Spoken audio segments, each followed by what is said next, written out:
Okay, yeah, all good. Yeah, I think I'm it's all visible to good. you, right? Yeah, Okay, yeah. okay. How are you doing? I'm good. How are you doing? Yeah, I'm doing absolutely fine. Thank you for asking. Yeah, thanks for inviting me onto your channel. I appreciate it. Yeah, it's a pleasure actually talking to a native speaker. Yeah, Yeah, it'll be a yeah, fun conversation. yeah. Hope so. Looking forward to it.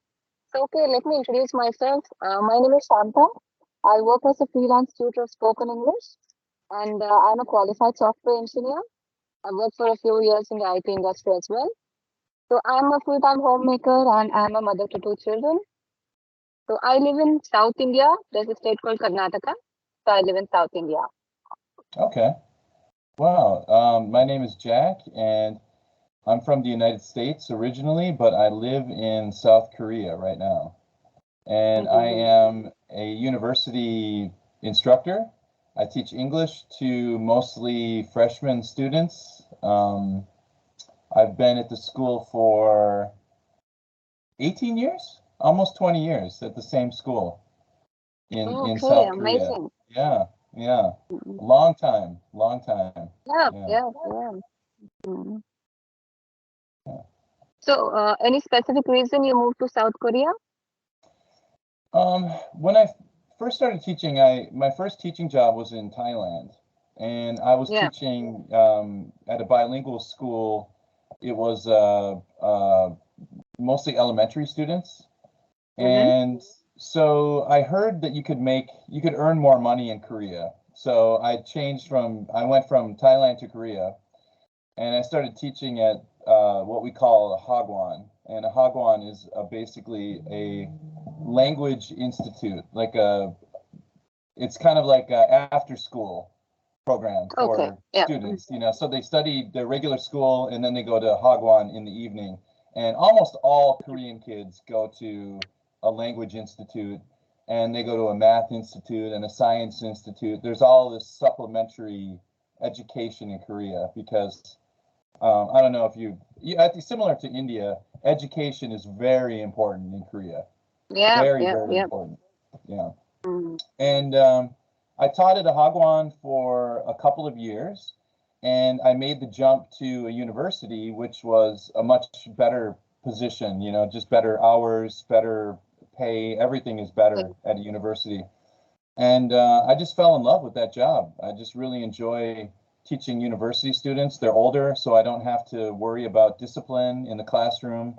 Um, they're funny. They have, they Mm-hmm. understand humor. Yes. Um, Yes. it's just a better fit for me, my personality. I don't have the patience that it takes to teach children. I get really frustrated really quickly, and I'm like, don't touch that, put that down, please stop, hitting her, Mm-hmm. don't hit her, don't Yeah. bite, like those kinds of things are really, frustrating as a teacher to deal with. And you don't have to deal with any of that at university. So that's a Right. better fit for me. Yes, but teaching older students comes with its own challenges, right? Absolutely. Yeah, I mean, I would say teaching university students, the most challenging thing is they're not necessarily there to study English. English is something they have to take. And so, Okay. yeah, some of them are majoring in English, but that's just a small percentage of the population of the school. Um, Mm. if you uh, if you look at my students, most of them are studying something like graphic design, visual design, food science, biotechnology, and lots of different sports science majors. These are the common majors. They have to take English, and Mm. so a lot of them are in my classroom, but they're there like hostages. You know what I mean? They're not like Yeah. students necessarily. Students, yeah. Um, Mm. yeah, so it's kind of a difficult situation. Like, how do I make it fun and enjoyable for them, Exactly. even though they Yeah. don't want to be there, they don't care about English, they don't feel like they don't need it. Why, Mm. they feel very much oppressed to be in my Mm. classroom. So I have to overcome that hurdle. That's the hardest thing. Yeah. Yes. And mostly the English trainers are based in countries like Thailand and Vietnam, right? So earlier you told me that there is a better pay in South Korea. Was it true? It used to be. Now things have really changed in the last 20 years. Mm. Thailand used to be kind of an inexpensive place to live. Now Mm-hmm. it's become, quite expensive. It's not cheap like it used to be, Yep. to live Yep. there. I think Vietnam is growing very fast. Their economy is robust. Mm-hmm. I think Thailand is growing more jobs in those countries in the kind of like I'm not like tech industry, but maybe more in like manufacturing, putting together more. Right. Uh, you would probably know more about this than I do, to be honest, with your Yeah. software background. But I just Mm-hmm. know that those countries are really developing quickly. And so Mm. these days, if you teach in Thailand or Korea, you probably make a similar wage. It's probably the pay is Mm. similar, I think. Okay. Yep. And what about your qualification? Like, are you a CELTA certified, or what did you do to enter the teaching industry? Oh yeah, I never did the CELTA. I have a master's degree in education with an emphasis Okay. in TESOL from a United States university, Framingham State University, Mm-hmm. and Mm-hmm. um, and then my bachelor's degree. I have a bachelor's of arts in communications. So I like to put those two together. I think they work really well together. Communications. I teach a speech class, actually two speech classes at my university. Mm. I teach a podcasting course at my university, so that's a really fun class for me to teach. Um, Mm. when it comes to communication, a communications degree, I was very interested in like radio, broadcasting, film, television, those kinds of things. So I like to incorporate those into my lessons during my Mm-hmm. class. So we do a lot of like, let's watch this episode of a television program. Let's talk about it. Let's unpack the vocabulary. Let's, have a Mm. discussion. So I love to use media in my classroom. I do a lot of stuff like that. Mm. So I think you must be very much used to talking to people whose native language is not English, right? Because you have done a Oh, absolutely. certification in teaching of to children, teaching to people whose language is not first language is not English. I think so, and I think my ear is very tuned to Korean speakers of English.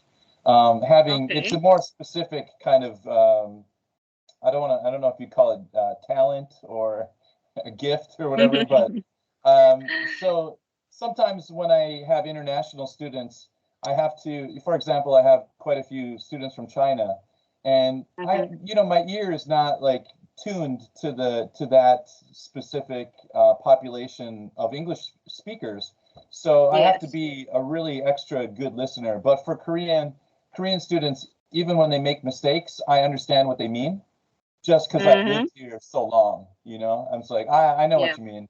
It's not, we don't say Mm. that in English, but I understand. So Okay. So do you know Korean as well? very little. I've lived here a long time and I'm embarrassed to Yeah. say that my Korean is terrible. I can order food, I can take a taxi, I can get around. I understand some conversations that are simple, but I can't Mm-hmm. have like an in-depth, deep conversation with someone in Korean. Okay. You just know the basics I just to know the get off basics. with. I can read the alphabet. I can read it. I can write a little bit in Korean, but Oh. it's just not. I've tried to learn many times. A lot of false Mm-hmm. starts. I start Mm-hmm. learning and I quit after a Mm-hmm. month, and I start again and I quit after a month. I'm a terrible example for my students of a second language learner, to be honest, because like many Americans, I'm a monolingual person. I just speak only Mm. English, and it's a really Right. sad.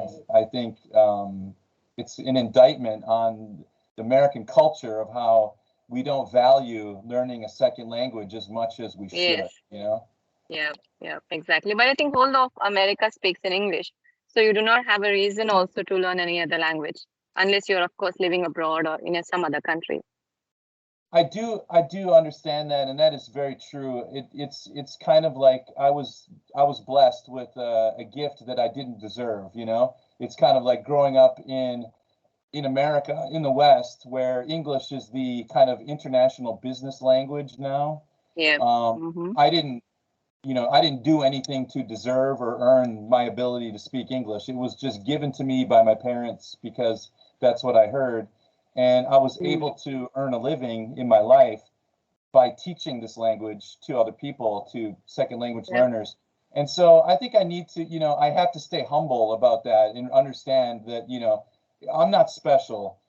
This was Mm. given to me. This is nothing that I earned or deserve. It's just pure luck, that I was able Mm. to have English as a native language Mm. and be able to earn a living by teaching it. Yeah. Yeah. So does your family live with you in South Korea? Well, I'm married. My wife is Korean, and we have a daughter who obviously she's half Korean and half American. And my daughter actually lives in America. She is a ballerina. She's 15 years Mm-hmm. old, so she's a high school student, Okay. and she's Mm-hmm. studying at a specialized art conservatory for ballet. So she is learning to Okay. become a professional ballerina right now. And then my wife is an English teacher here in Korea. So my wife and I live in Okay. Korea. My daughter is abroad back in America learning about American culture, and yeah, it's Mm-hmm. exciting. So yeah, does she look like you or your wife? Uh, luckily thank God she looks like my wife. Okay. She's beautiful. She's a beautiful young woman. Yeah.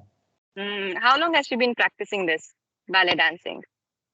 My daughter has been doing ballet since she was a little girl, probably 5 years old. Yeah. Yeah. But Yeah. That's when they start, right? Yeah. she never studied properly until the last maybe 2 or 3 years. So Mm. there was a time there where we had her in ballet, but it wasn't a real ballet studio. It was just kind of a general dance studio, Mm-hmm. and Mm-hmm. her mother and I don't know anything about ballet. We're very ignorant about it, Mm. and so Mm. when we learned that we need to go to a proper school, we put her in a good school, and then she was able to audition for this boarding school, art Okay. conservatory, and she got accepted. Mm-hmm. And that was a life-changing event for all of us because we expected her to be in our house until she's Yeah. 18, but Mm-hmm. now she's gone. So we have an empty nest. My wife and I are Yeah. empty Yeah. nesters. Yeah. What about you? How And old are your children? You said you were my how many? daughter is, yeah, my daughter is 9 and my son is 4. Oh, He's great. in Okay. lower kindergarten. We call it LKG here. And my daughter is in a fourth grade. That's great. What a fun age. Those are great ages. They drive us crazy though. I know. Both are like, It's it's small. Yeah. it's exhausting, right? To be a parent. Really. It is. It is. Yeah. It is. Yeah. Yeah, Lucky you, you have only one child. I know. We just focus all our energy, divide and conquer, just one child. Mm-hmm. That's all we had to focus on. Yeah. Yes, yes.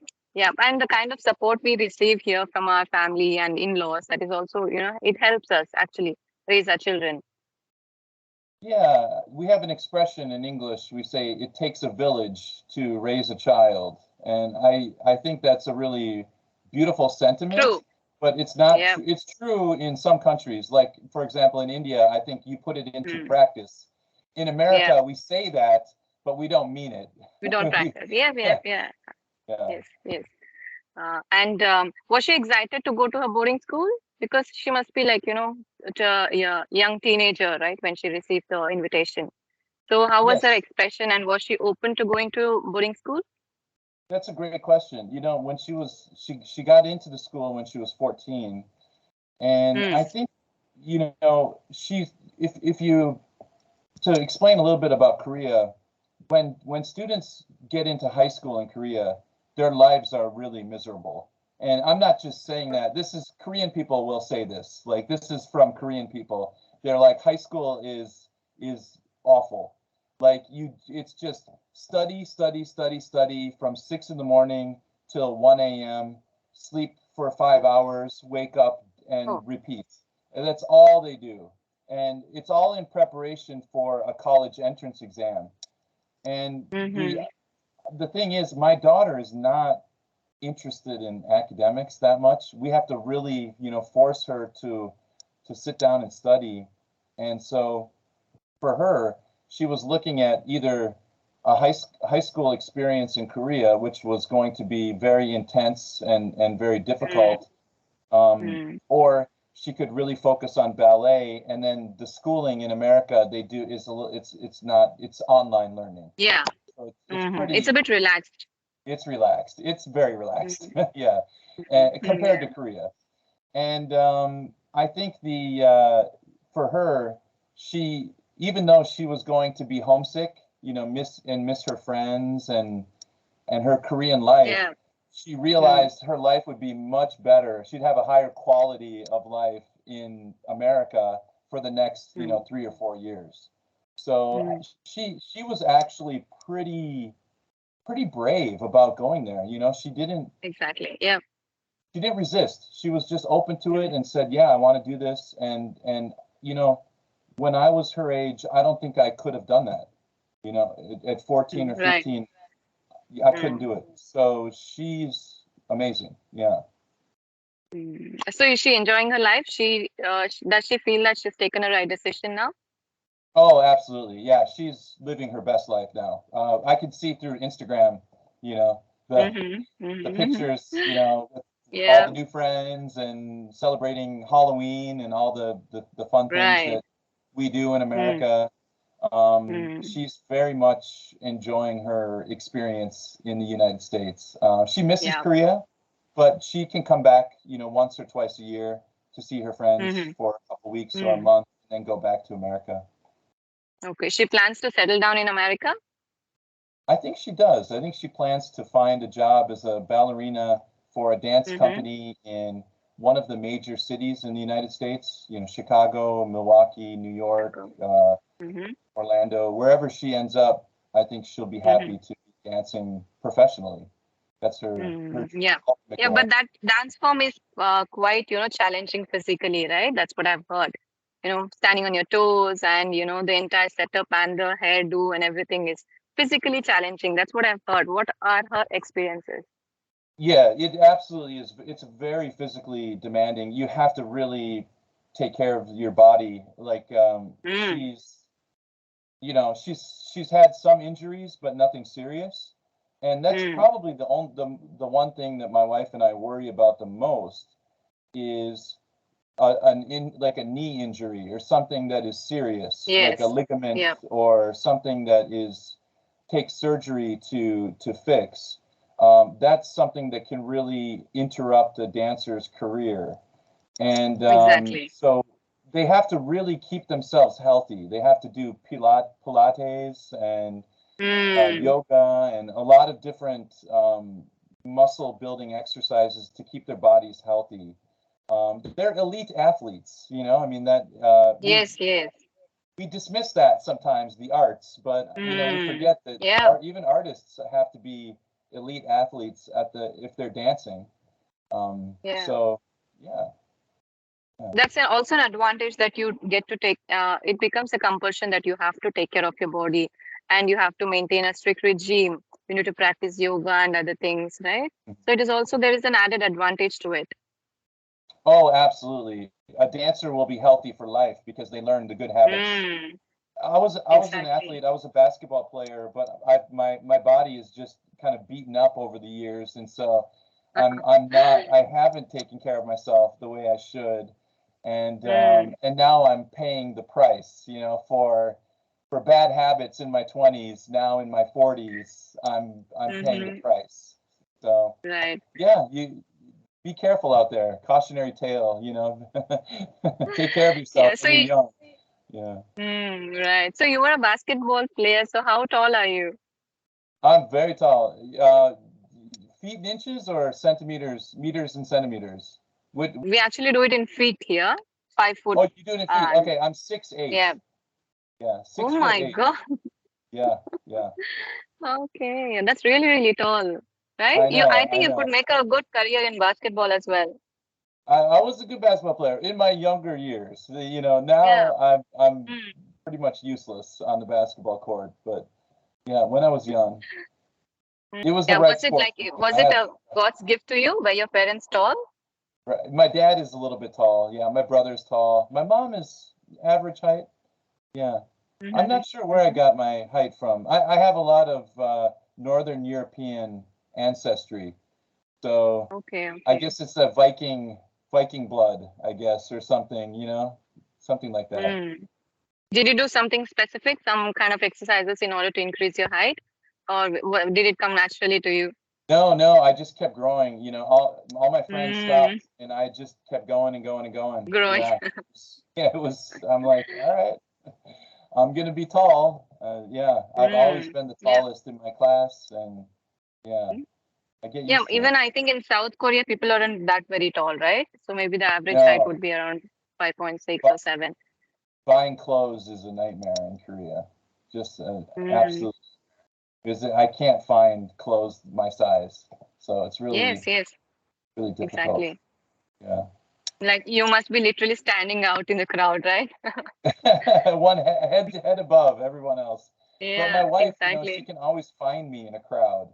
It's easy to Exactly. find. Yeah, There's that's what I meant. yeah, yeah, yeah. Yeah, yeah. And what about the cultural differences? Like you've been raised in America, and how did you cope with it when you moved to Korea?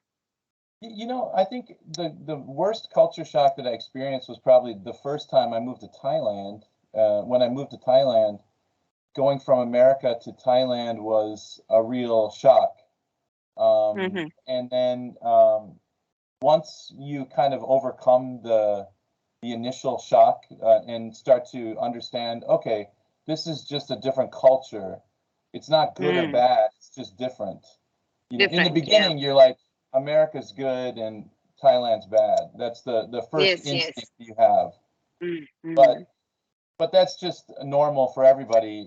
Anyone, person from India going to America is going to say, in India, we do it this way. In America, they do it this way. It's so strange. Yeah. But then you start Mm-hmm. to appreciate the culture for what they offer and what all the benefits and the things that they have.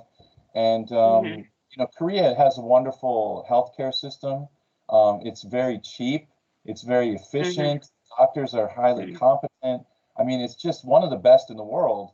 And America's healthcare system is completely broken. It's just a disaster. So, in some ways, I feel so lucky to live here because things like that, like healthcare, those are really Mm-hmm. important things to me, and I feel so lucky to live in a country where they really value that, unlike Mm-hmm. my home country. So you start to see things that you appreciate more in your host country than in your home country. And Exactly. and then there are things that I miss about my home country. Sometimes I go, why?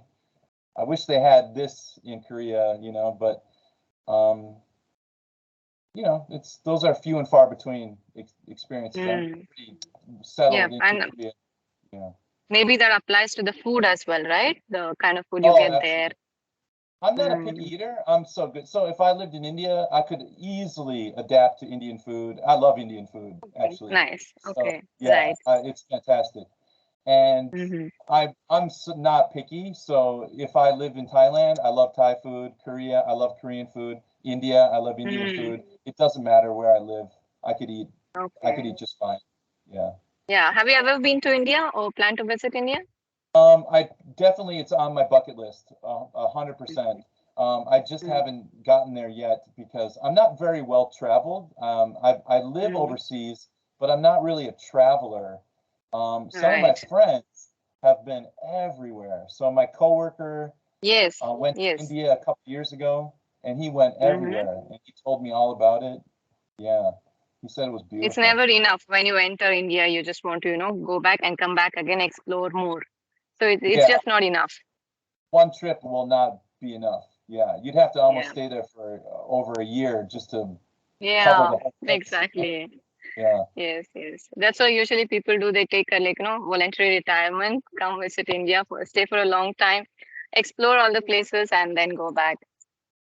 Actually, my brother lived there for I think 3 months with his wife, and Mm-hmm. they stayed at they got a yoga certificate, so they could All become right. teachers of yoga. Mm. And so they came back Exactly. to America and they actually were yoga instructors for several years after Okay. learning Okay. in India. So they went Mm-hmm. to the home, the source. Yeah. Yeah, Great. yeah. Yeah. Maybe they had a drive to learn yoga. So Mhm. India is the best place they can learn it from. Yeah. Yeah, they started doing yoga and they realized that it was just like the fountain of youth, you know? It just really Mm, keeps you young and healthy and vibrant and your body healthy. And so I think they wanted a more intense experience, so they actually went mm. to India and learned you know, properly. Yeah. We being in India, we do not value it so much because, I see a lot of Westerners being influenced by yoga and meditation and other Indian techniques, But though we live in India, we don't value it that much and we don't practice it. I know that a lot of people do it, but I'm not sure how many do it. Yeah, I know it's one of those like maybe cultural exports that Mm, we probably misunderstand just yes, how it is viewed in India, and you'd have exactly. to live there to kind of understand the nuances of like what you Right. know meditation and because for me one of my dreams on my bucket list would be to visit an ashram and to learn Mm, how to meditate and to have that okay. experience. That would be really interesting for me, but Mm, I know it's a cliche among Westerners to do mm. that, you know, Yes, and so. yes. So if you ever happen to come to India, get in touch with me. It will be a pleasure to host you. Oh, thank you so much. I feel sorry. I feel like I talked so much here in this interview, and I didn't give you any opportunity to talk. I'm Yeah, no, sorry. that's okay, fine. That's totally fine. We can have another session for that. Absolutely. Yeah. Right, It was right. great. It Okay, was great so chatting with you, though. Thank you again so yeah, much for inviting me on your channel. yeah. Thank you so much for joining and giving me the opportunity to have a conversation with you. Absolutely. Anytime. Okay. Thank you. Have a good day Thanks, Shanta. or Okay. good Nice to meet evening. you. Okay. Okay. Yeah. Yeah. Bye bye. Okay. Bye-bye.